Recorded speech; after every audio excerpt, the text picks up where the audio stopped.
Boy, that thing is in the ground, huh? It's convertible though. Look at that thing. Got some stuff that goes way up in there. I can see that top of that car.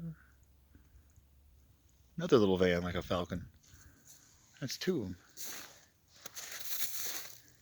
We got another T-Bird, a couple T-Birds, some afterburner taillights, y'all. That Packard looks cool, clean. It's a clean little Packard. Let's walk over there and check that little thing out, huh? Got this thing here. Very nice and clean. Another Monterey Mercury. And there's another two-door Monterey. 65 Impala. Used to be a convertible Sunliner. And we got this here, it's Ford. Over to the little Packard. Pack me a Packard, buddy. If you look right there, that's looks like old Cutlass. You got some C10 action here.